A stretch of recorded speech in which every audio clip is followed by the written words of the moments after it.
what I want to do is make a dragon's egg, resin dragon's egg from scratch. How to make the inside, how to mix the resin. So first of all, what you need is a cup or a container of some sort that you want to actually put your egg in, or the base for your egg, before you can start.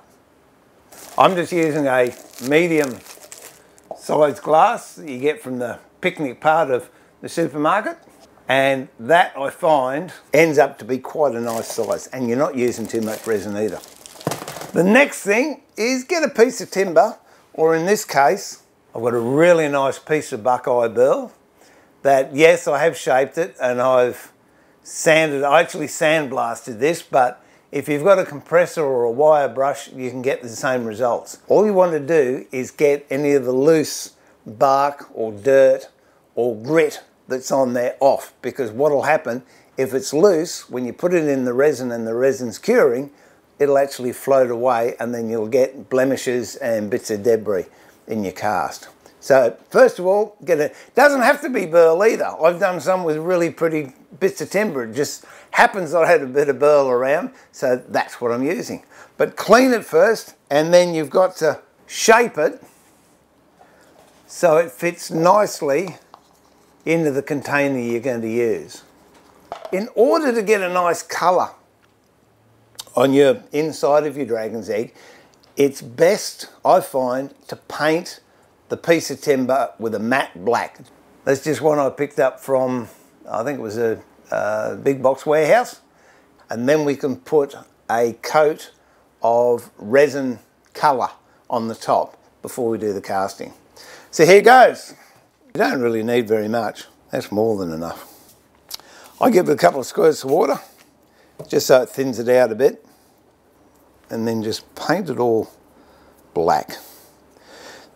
If you don't, what happens, the colour doesn't have the intensity that it does on the black. It sort of mutes it a little bit, but doesn't matter, try it either which way. See which way works for you.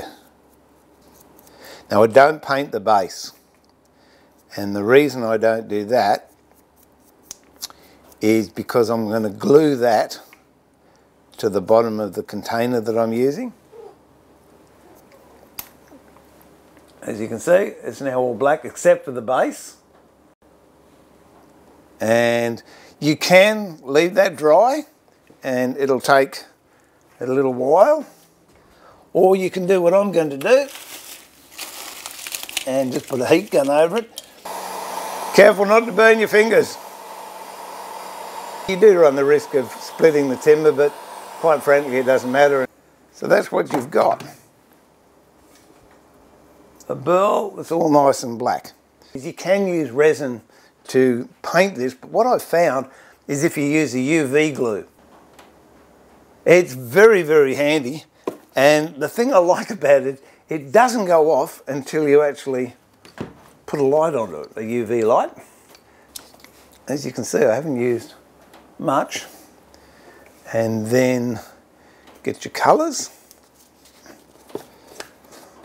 and just put a little bit in there and stir it up like that. I've got a new paintbrush and I'm just going to paint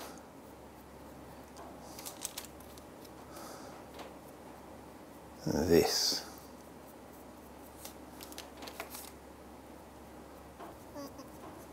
Okay, what I'm going to do with this one, I'm just going to sprinkle a little bit of copper over it, I think. A word of caution, when you put your UV light on, make sure you haven't got any glue around, whether it be your brush or the glue itself, because it will send it off. It doesn't take very long at all.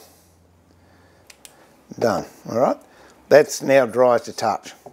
What I'm going to do now is just a little bit more, and I'm going to put a little bit of green on there, I think, just a little bit. Putting a couple of splodges to give it a little bit of break up.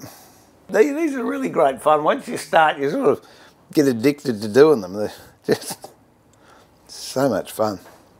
Okie dokie. Well, that should be cooked by now. Yep. Put it on the bottom of your bit you're going to be working on. Put the top on. Get the cup. Put it over the top and put it down so it clearly is on the bottom. You can see the glue there. And just touch of a UV for a little while. And that glue will cure.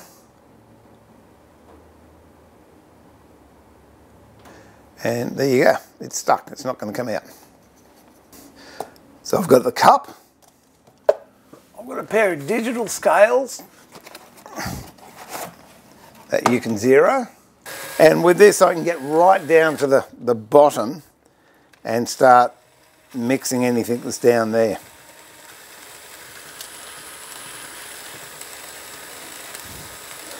Don't have it too fast, because if you have it too fast you can create bubbles. Which again, if you've got a pressure pot, it doesn't seem to be as big an issue than if you don't. It's had a really good mix. The thing I've noticed when I've made these stirrers, you have to make them long enough that you don't get resin that goes up the shaft. Because previously I've done that and the resin stuck to the drill chuck and I couldn't get it out. Okay, that'll do it. The pressure pot doesn't get rid of bubbles. What it actually does is compresses the bubbles so you don't see them. And that's why you should leave it in there for at least 4 or 5 hours. I did one the other day and I thought, oh, I should be right. After a couple of hours, and I took it out and it looked great, and within about 30 seconds, all these bubbles started to appear. And then when I put it back in, it had gone past that point in curing where they could be compressed. So you see, being impatient gives you lots of lessons to learn. And gently pour this over what we're doing. And the slower you pour it, the less chance you're going to have of getting bubbles. And I just spilt it on my hand. That's why you wear gloves.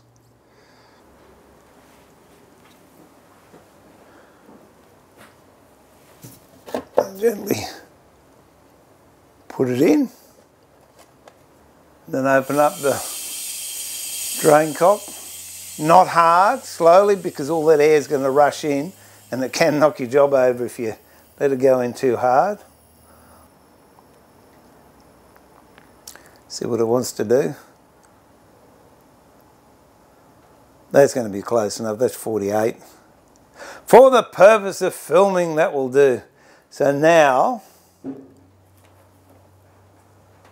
I shut it off, remove the air, put my blower back on,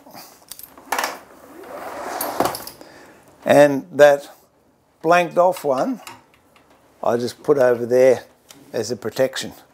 Now, I'll leave that for, I don't know, maybe till 6 o'clock tonight, or maybe till tomorrow, it doesn't matter.